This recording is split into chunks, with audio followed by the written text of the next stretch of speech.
All right, so with ongoing court cases and protests over the years regarding the sale of and access to public beaches, we are seeking to define and to clarify what Crown lands are, who owns Crown lands, and how that relates to the sale and access of Jamaica's beaches. Take two, right? Yes. Attorney at Law, Marcus Goff, joining us via Zoom to help us better understand. But first, Marcus, we're going to play you a clip from an interview that we had with a rep from the Jamaica Beach Birthright Environmental Movement. This was last week. This has prompted, actually, this revisit because it stirred a lot of controversy when we posted in social. Have a look. The Crown of England owns the beaches in Jamaica. So all of Jamaica. All of Jamaica. So we don't have a public beach. We don't have a beach. You are granted permission through the Prime Minister's office. So you have the permission to use it, and that permission can be revoked as the situation is evolving in Flankers Providence Beach at this time, where they just choose a developer and dispossess the person. So all these... All right. Marcus, good morning. Good morning, good morning. Well, the very first thing we have to ask, Marcus, is what are Crown lands? Right, so Crown lands are really a holding over of the holding of properties by the Crown on the colonial days. And despite independence, Crown lands is still a concept in terms of lands that were formerly Crown lands, now being administered by the government of Jamaica through the Commissioner of Lands. What does administered by the government of Jamaica mean? It means under the Crown Divesting Act. Sorry? So, where does ownership lie in that? Right, so ownership still lies in the Crown, which is still referred to in our laws as the king or queen, her heirs and successors. But the authority of the Crown is exercised in the post-independence era by the Commissioner of Lands. Okay. So we probably need to have some, I would say, jargon addressed in when we say Crown lands, Marcus, because 60 odd years of independence, maybe we should remove that term. Well, we should have, in also removing the monarchy 60 odd years ago as well. Yeah. Right. But if you retain the monarchy, then you're going to retain certain monarchical privileges, and the Crown lands and other such privileges are a part of what we have retained, unfortunately. Okay. Your thoughts as to the clip that you heard at the top? Right. Well, I understand the clip and the context, I think that because we think of independence, we think that we're somehow divorced from the monarchy, but we're not.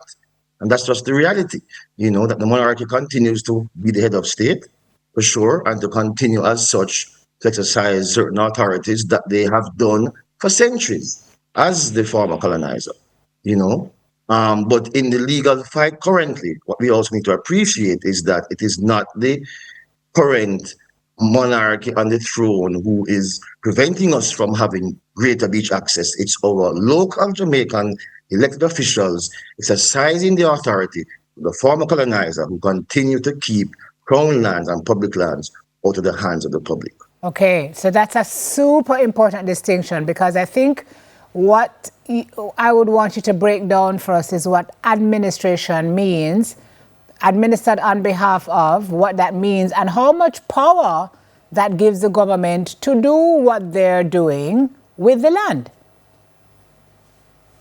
Right. So the law gives the Commissioner of Land the authority to administer those lands, but says that the Commissioner can't sell or lease or any such thing with the land without the authority of the Crown exercised by the Minister responsible for Crown lands. Okay. So it still has to come back to the executive for the administration of those lands or the investment of those lands to be carried out according to law. So that is done and can be done, but the fact is that the whole land reform, I would say, the post-independence land reform that was so much needed and still is very much needed, is something that we've not seen underneath the post-independence administrations from either side. And so that's why we still have the situation where we have so many landless persons who we, unfortunately call squatters, and why the beach access issue is still not resolved 60 odd years after independence. Let's talk a little bit about beach access within the context of the rest of the region. What we're experiencing now, what are some of the things that pertain in other countries? I think like Barbados and other countries have a different approach to beach access when it comes to public access. Explain to me the difference there and here. Right, so in countries like Barbados and Antigua and several other Caribbean countries, they recognize from early that all these lands of our small island should belong to the people, of the country and not the monarchy. And certainly if it is to be held by the state, it's to be exercised in the public interest, in the best interest of the people as public property.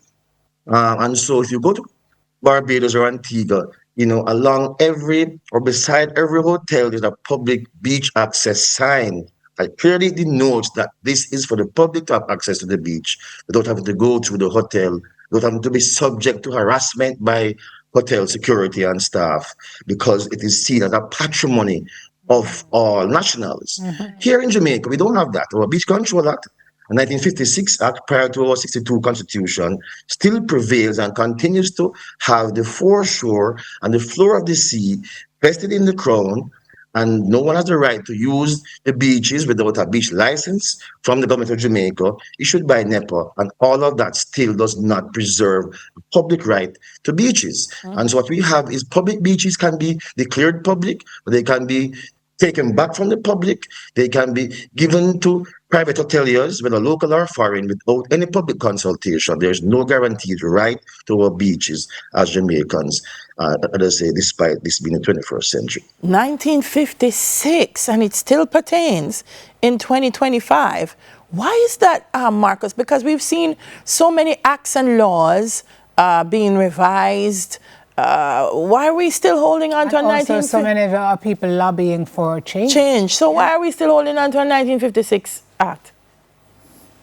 Well, I think frankly the problem started from the notion of independence, that we didn't really seek to forge an independent path forward. What we sought to do was to continue the colonial institutions of government and of justice and the colonial legal system for the most part.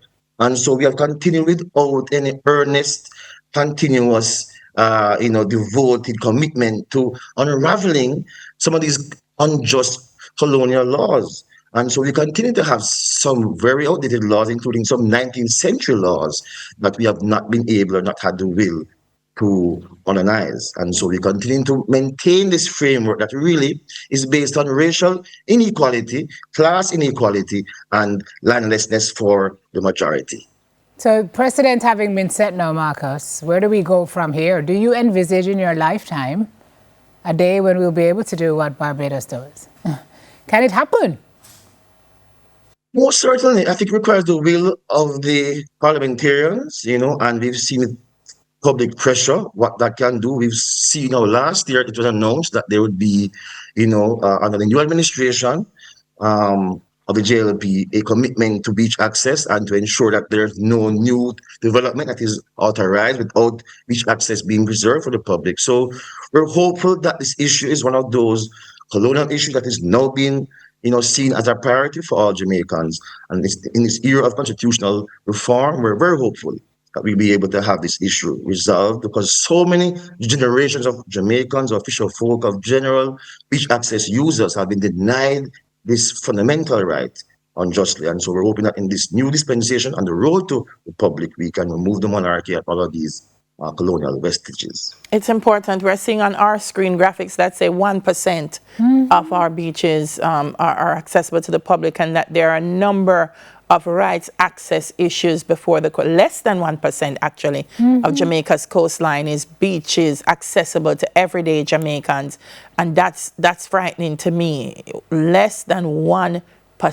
494 miles of shoreline, and we have public access to 2.8 miles of it. No. Wow.